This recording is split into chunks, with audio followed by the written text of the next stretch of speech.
आप सभी का स्वागत है हमारे चैनल कर लो पढ़ाई में।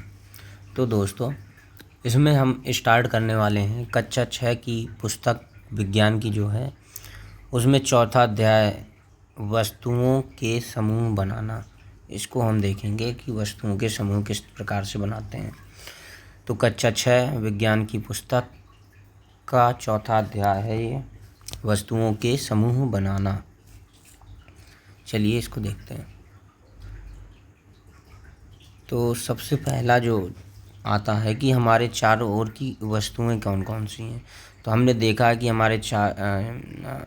हमारे भोजन वस्त्र में बहुत अधिक विविधता होती है। हर स्थान पर इसी प्रकार की विविधता वाली अनेक वस्तुएं होती हैं।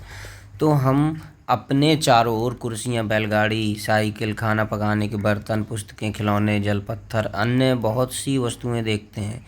इन सभी वस्तुओं की आकृतियां यानी आकृति जो होती है, उनकी बनावट, रंग यानी उनका कलर और उनके गुण, ये सभी क्या होते हैं, भिन्न भिन्न होते हैं। तो इनके आधार पर हम वस्तुओं को भी भिन्न भिन्न कर सकते हैं। ठीक है। अपने चारों ओर देखिए तथा गोल आकृति की वस्तुएं पहचानिए। हमारी इस सूची में विभिन्न प्रकार की गेंद, जैसे कि रबड़ की गेंद, फुटबॉल, कंचे, ये सम्मिलित हो सकते हैं। ठीक है। यदि हम अपनी सूची में लगभग गोल वस्तुओं को भी सम्मिलित कर लें तो इन सब में संतरे तथा घड़े जैसी वस्तुओं को भी रखा जा सकता है। मान लीजिए कि हम ऐसी वस्तुओं पर ध्यान दे रहे हैं जिन्हें खाया जा सकता है, तो खाए जाने वाले की एक कैटेगरी बन जाएगी। तब हम इस सूची में उन सभी मदों यानी वस्तुओं को सम्मिलित कर सकते हैं जिन्हें हमने अध्याय 1 की सारणी में 1.1, 1.2, 1.3 यानी कि पहले अध्याय में जो वस्तुएं पढ़ी थी ना खाने वाली, उन सभी को सम्मिलित किया जा सकता है। यह भी हो सकता है कि जिन गोल वस्तुओं की सूची हमने अभी बनाई है उनमें से कुछ वस्तुएं इस समूह में भी सम्मिलित हों। हो सकता है कि गोल वस्तुएं भी क्या हों, कुछ खाने योग्य हों। ठीक है। तो इस तरह से हम कैटेगरी में बांट सकते हैं। अब आगे देखते हैं। मान लीजिए हम प्लास्टिक की बनी वस्तुओं का एक समूह बनाना चाहते हैं कि जो प्लास्टिक से बनी है। तो उसमें क्या आएगा, बाल्टी, लंच बॉक्स, खिलौने, जल पात्र, पाइप तथा इसी प्रकार की बहुत सी वस्तुएं हैं जो इस समूह में मिल सकती हैं। अतः वस्तुओं के समूह बनाने से बहुत से ढंग हैं, मतलब इनके बनाने के बहुत से ढंग हैं।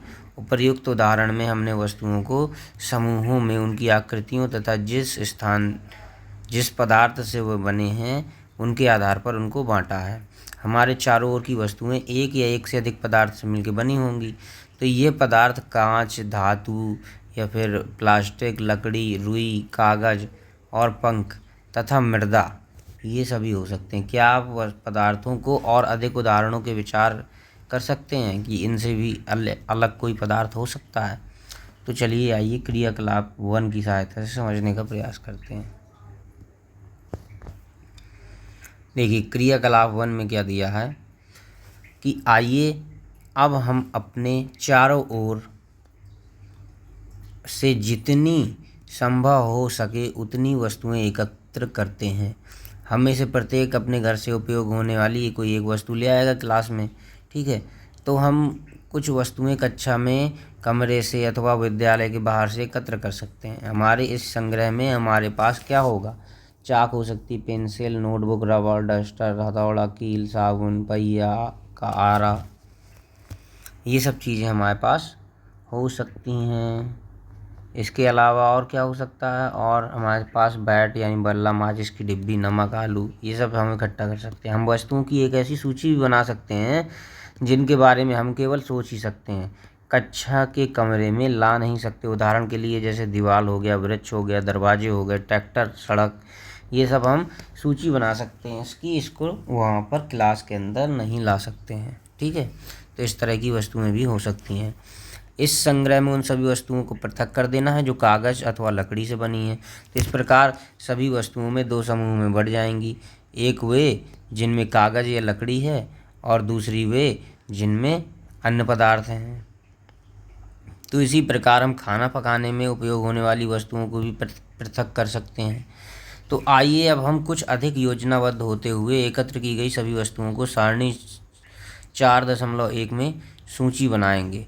प्रत्येक वस्तु जिन जिन पदार्थ से बनी है उनको पहचानने का प्रयास करेंगे। इतनी लंबी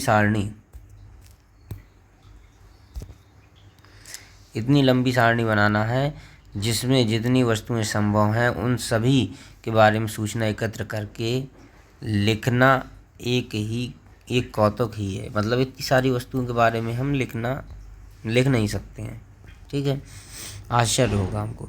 एकत्र की गई वस्तुओं में से कुछ वस्तुओं के पदार्थों के बारे में पता लगाना कठिन कार्य प्रतीत हो सकता है। ऐसे प्रकरणों में पदार्थ की पहचान के लिए अपने मित्र, शिक्षक या अभिभावकों से आप विचार विमर्श कर सकते हैं, पूछ सकते हैं कि ये चीज़ किसकी बनी होगी, किस चीज़ से मिलके बनी होगी। ठीक है, चलिए अब देखिए 4.1 है।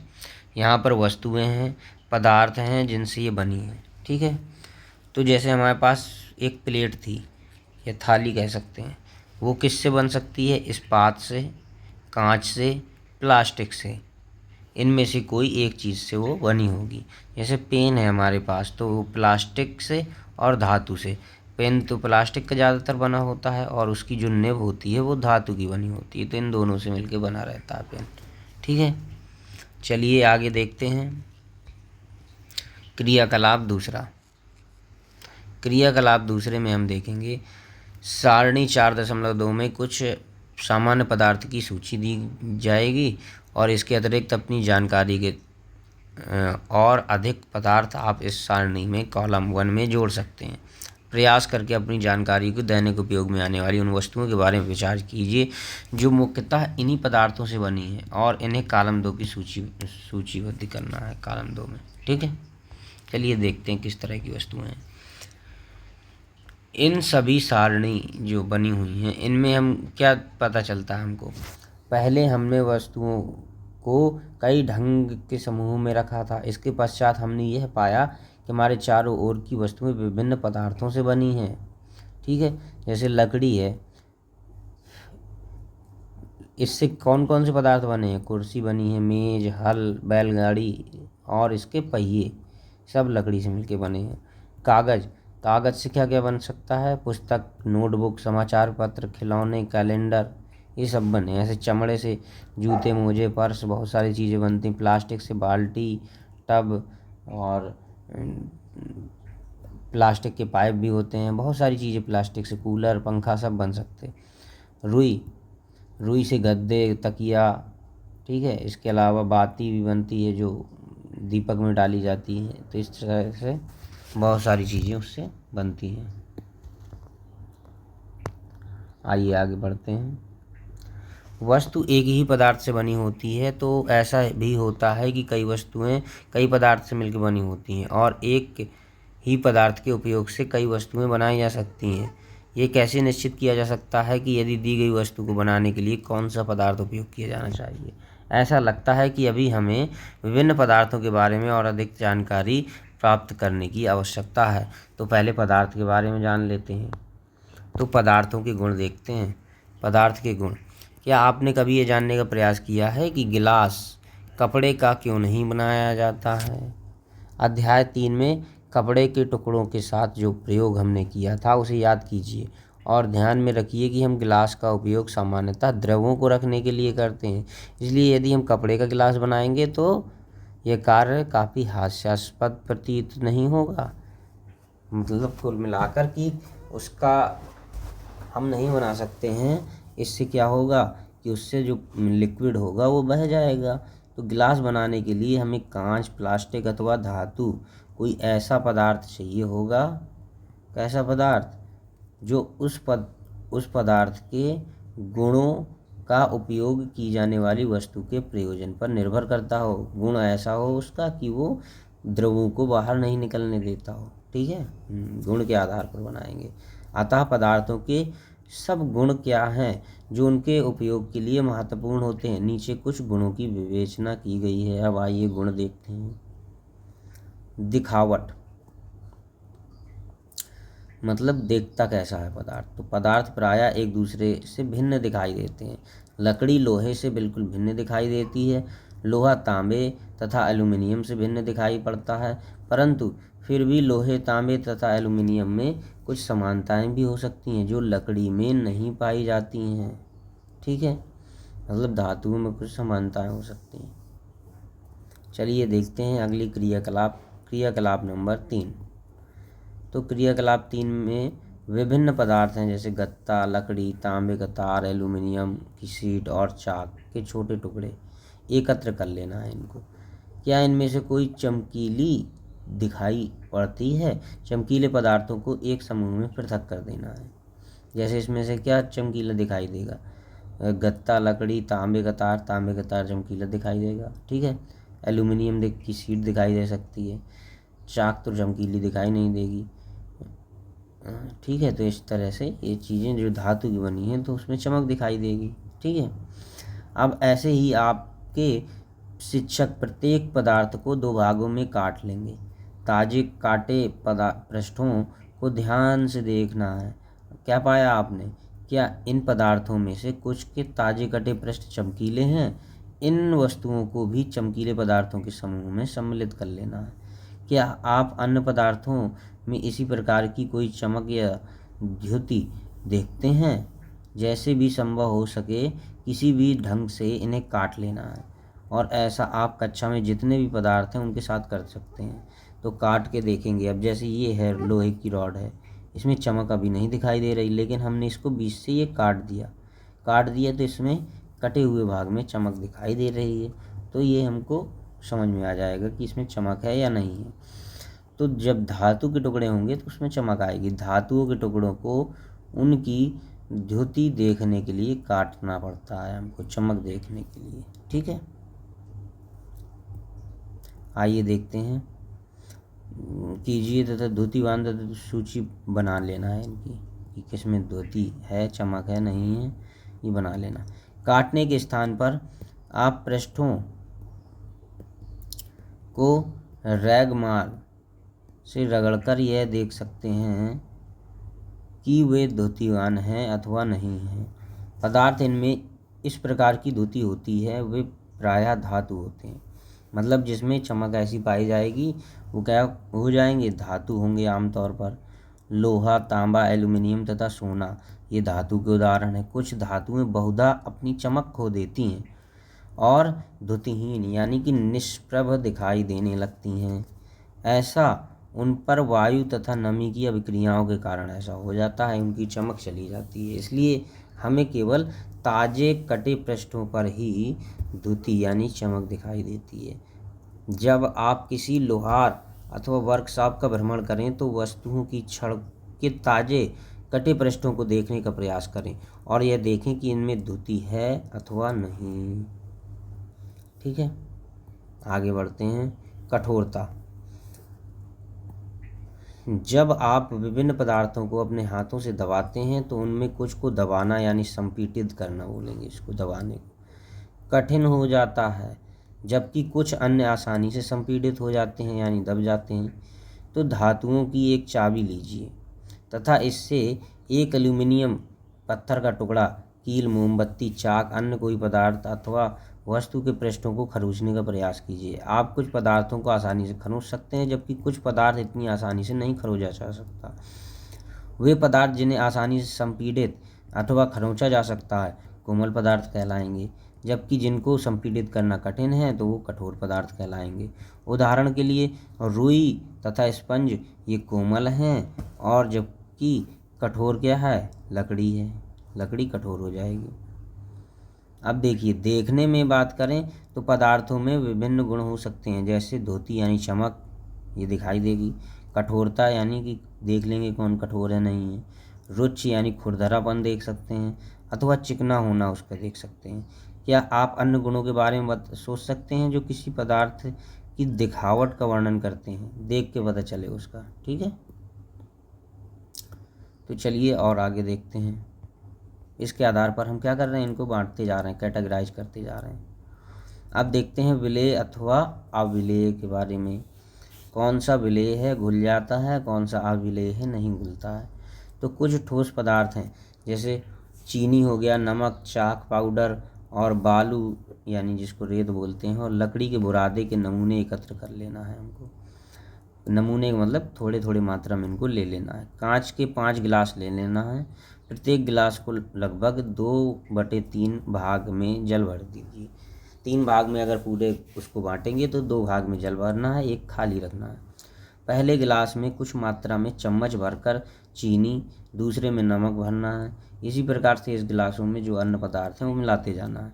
प्रत्येक गिलास की अंतर वस्तु को चम्मच से विलोड़ित कीजिए। विलोड़ित का मतलब धीरे धीरे हिलाना है उसको। तो कुछ मिनट की प्रतीक्षा तक करनी है और परीक्षण करना है, तो पता चलेगा हमको कि जल में मिलाए गए पदार्थों में क्या होता है, ये हमको देखना है उसमें। तो आगे बढ़ते हैं। अपने परीक्षणों को सारणी 4.3 में दर्शाए गए कुछ अनुसार कुछ नोट करना है। ये है हमारे पास ऐसे पानी भरा हुआ है, ये दूसरे गिलास में पानी भरा हुआ है। इसमें हम क्या करेंगे, पदार्थ को घोल दिया है, इसमें भी पदार्थ को घोल दिया है। क्या लुप्त होता है और क्या नहीं, ये हमको देखना है। तो देखो, विभिन्न ठोस पदार्थों को जल में मिश्रित करना। देखते हैं क्या कैसे मिश्रित होता है। अगर हम नमक को जल में घोलेंगे तो क्या होगा, उसका पूर्णतः लुप्त हो जाएगा वो, ठीक है। चीनी को वो भी घुल जाएगी तो वो भी जल में पूर्णतः लुप्त हो जाएगी। बालू, क्या बालू पूरी घुल जाएगी, नहीं घुलेगी, तो ये लुप्त नहीं होगी। चाक पाउडर घुल जाएगा, घुल जाएगा, लेकिन उसका रंग दिखाई देता रहेगा वाइट वाइट। लकड़ी का बुरादा पूर्णतः नहीं घुलेगा, ठीक है। तो इस तरह से ये देख लेंगे हम कि क्या घुल रहा है उसमें और क्या नहीं घुल रहा है, लुप्त हो रहा है, कौन सा नहीं हो रहा है। आप पाएंगे कि कुछ पदार्थ जल में पूर्णतः लुप्त हो गए हैं, अर्थात घुल गए हैं, विलीन हो गए हैं। हम कह सकते हैं कि ये पदार्थ जल में विलेय हैं। अन्य पदार्थ जल के साथ मिश्रित नहीं होते अथवा काफ़ी समय तक गिलास में विलोड़ित करने पर भी जल में लुप्त नहीं होते। ये पदार्थ जल में अविलेय हैं। चूँकि जल बहुत ही पदार्थों को विलीन कर सकता है, इसलिए हमारे शरीर के प्रकारों में भी इसकी एक महत्वपूर्ण भूमिका है। क्या द्रव भी जल में विलीन हो जाते हैं, ये हमको पता करना है। अभी तो हमने क्या देखा, ठोसों को जल में घोलना। क्रियाकलाप 5 देखते हैं। सिरका लेंगे, नींबू का रस, सरसों का तेल, नारियल का तेल, मिट्टी का तेल अथवा अन्य किसी प्रकार के द्रव के नमूने एकत्र कर लेंगे। कांच का एक गिलास लेना है, इसमें आधा जल भरना है। अब इसमें चम्मच भरकर कोई द्रव मिलाना है और भली भांति विलोड़ित करना है, मतलब उसको घोलना है। इसे 5 मिनट के लिए छोड़ दीजिए। परीक्षण करना है कि क्या यह द्रव जल के साथ मिश्रित हो जाता है, ठीक है। तो कुछ जैसे ये है, ये जल है इसमें, और ये दूसरा, मतलब एक गिलास है, ये दूसरा गिलास है। इसमें कुछ मिलाया गया है जो कि इसमें मिल गया है बिल्कुल, और इसमें कुछ मिलाया गया है जो ऊपर तैर रहा है, इसमें मिक्स नहीं हो पाया है। तो इस तरह से जल लेना। तो जितने अधिक अन्य द्रव आपको उपलब्ध हो सकें उन सभी के साथ इस प्रयोग को दोहराना है। अपने परीक्षणों को 4.4 में लिखना है। हम देखते हैं कि कुछ द्रव जल में पूर्णतः मिश्रित हो जाते हैं, कुछ अन्य द्रव जल में मिश्रित नहीं होते हैं और कुछ समय ऐसे ही छोड़ देने पर अपनी पृथक परत बना लेते हैं, जैसे कि इसमें परत बन गई है ऊपर, ठीक है। तो कुछ सामान्य द्रवों की जल में विलेयता देखेंगे। सामान्य कुछ द्रव हैं, उनकी जल में विलेयता की घुल पा रहे हैं कि नहीं। द्रव है यहाँ पर और भली भांति मिश्रित होता है कि नहीं होता, ये देखते हैं। तो सिरका भली भांति मिश्रित हो जाता है। नींबू का रस, सरसों का तेल, नारियल का तेल, केरोसिन का तेल, तो इन सभी को और देख लेंगे कि ये जल में भली भांति मिश्रित होते हैं या फिर नहीं होते हैं। चलिए आगे बढ़ते हैं। कुछ गैसें लेना है, जल में विलेय हैं या नहीं, अब इनको देखते हैं। पहले ठोस को देखा, फिर द्रव को देखा, अब गैस को देखना है कि ये जल में विलेय है कि नहीं है। तो कुछ गैसें भी जल में विलेय हैं जबकि अन्य नहीं होती हैं। सामान्यतः जल में कुछ गैसें थोड़ी मात्रा में विलीन होती हैं। उदाहरण के लिए जल में विलीन ऑक्सीजन गैस जल में रहने वाले जंतुओं और पादपों को क्या करती है, उत्तरजीविता के लिए अत्यंत महत्वपूर्ण होती है। तो जैसे जल है उसमें ऑक्सीजन कुछ मात्रा में घुली रहती है, तो ऑक्सीजन क्या करती है, जब समुद्र में या तालाब में कहीं पर भी मछली और उसमें कई जानवर पड़े रहते हैं ना अंदर, तो वो जल में घुली ऑक्सीजन के माध्यम से ही सांस ले पाते हैं। ठीक है, तो इस तरह से हमको पता चलता है कि द्रव में गैस भी घुली हो सकती है। वस्तुएं जल में तैर अथवा डूब सकती हैं। क्रियाकलाप 4 करते समय आपने क्या ध्यान दिया होगा कि जल में अवलेय ठोस पदार्थ से पृथक हो जाते हैं। अवलेय का मतलब जो घुल नहीं रहा था वो उससे अलग हो जाते हैं, ऊपर तैरने लगते हैं। क्रियाकलाप 5 में भी आपने कुछ द्रवों के साथ ऐसा ही देखा होगा। इनमें से कुछ पदार्थ जो जल में मिश्रित नहीं हो पाए वे जल के पृष्ठ पर क्या करते हैं, आकर तैरने लग गए थे। जैसे कि हम अगर ये हमारे पास जल है और इस जल में हमने चाबी को डुबोया, सिक्के डुबोए, पत्ती डुबोई, लकड़ी टुकड़ा डुबोया और बॉल को डुबाया, तो ये डूबेगी नहीं, ये ऊपर तैरने लगेगी। ठीक है, ये हो गया। कुछ डूब जाएंगे, कुछ अन्य तली में पहुंच जाएंगे अगर वो ज़्यादा घने हैं, तो जैसे ये तली में पहुंच गए, ये ऊपर तैरने लगे हैं। ठीक है, अब देखते हैं जिनमें पदार्थ जल में तैरते हैं अथवा कुछ उसमें डूब जाते हैं। किसी तालाब की सतह पर गिरी सूखी पत्तियां वह कंकड़ जो आप इसी तालाब में फेंक देते हैं, शहद की कुछ बूंदें जिन्हें आप गिलास के जल में डालते हैं, इन सब का क्या होगा, कुछ चीज़ डूब जाएगी, कुछ चीज़ तैरती रहेगी। बूझो यह चाहता है कि आप उसे जल में तैरने वाले तथा जल में डूबने वाले पदार्थों के 5-5 उदाहरण दें। अन्य द्रवों जैसे तेल में यही पदार्थ तैरते हैं अथवा डूब जाते हैं। इसे देखने के लिए आप किस प्रकार परीक्षण करेंगे। चलिए आइए देखते हैं। अब ये तो हो गया डूबने वाली बात, जैसे इसमें कौन कौन सी पदार्थ थे वो उसको देख लेते हैं। यहाँ पर सूखी पत्तियाँ थीं, तो अगर सूखी पत्तियाँ होंगी तो वो क्या करेंगी, तैरने लगेंगी जल में। शहद हमेशा उसमें डूब जाता है जल में, ठीक है, तो डूब जाएगा। कुछ बूंदें जिन्हें आप गिलास के जल में डालते हैं, कुछ भी बूंद डालेंगे द्रव की तो क्या होगी, उसमें डूब जाएगी या नीचे चली जाएगी या उसमें मिक्स हो जाएगी। ठीक है, चलिए आगे बढ़ते हैं। पारदर्शिता का मतलब होता है कि आप उसमें आर पार देख पा रहे हैं किसी भी चीज़ के, कि नहीं देख पा रहे हैं।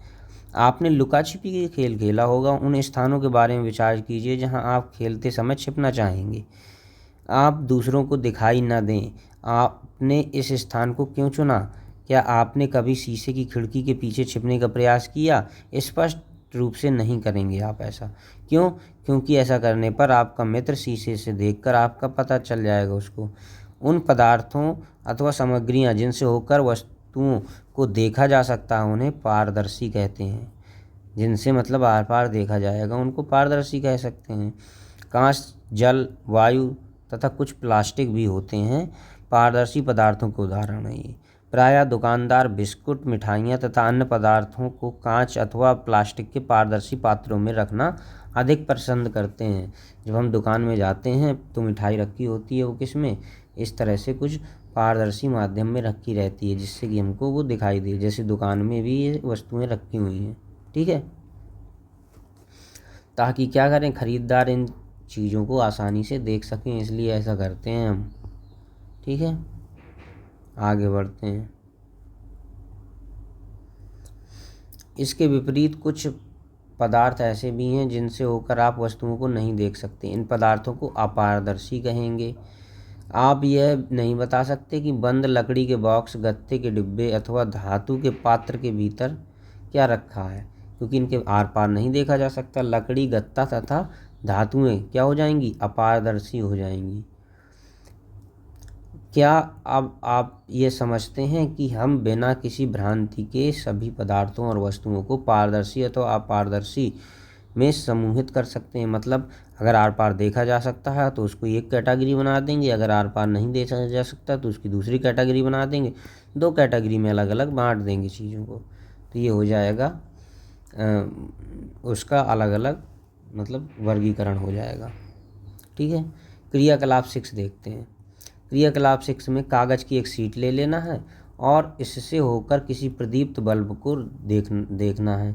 इस संबंध में हमने प्रेक्षण नोट करना है। अब कागज़ की शीट के बीच में दो तीन बूंद जो खाने वाला तेल है या फिर मक्खन डालकर इसको फैला देना है। कागज़ के उस भाग में जहाँ तेल फैला है प्रदीप्त बल्ब को दोबारा ध्यान से देखना है।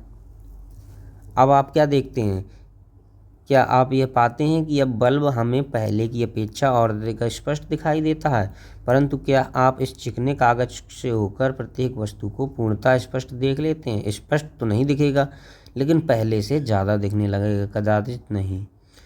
ऐसे पदार्थों जिससे होकर वस्तुओं को देख तो पाते हैं, मतलब देख तो सकते हैं, परंतु बहुत स्पष्ट नहीं देखा जा सकता, उन्हें क्या कहेंगे?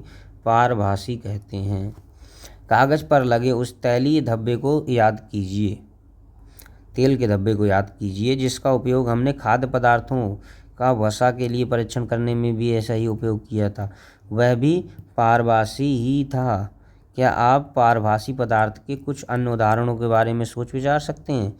अतः हम पदार्थों को अपारदर्शी, पारदर्शी तथा पारभासी इन 3 समूहों में बांट सकते हैं।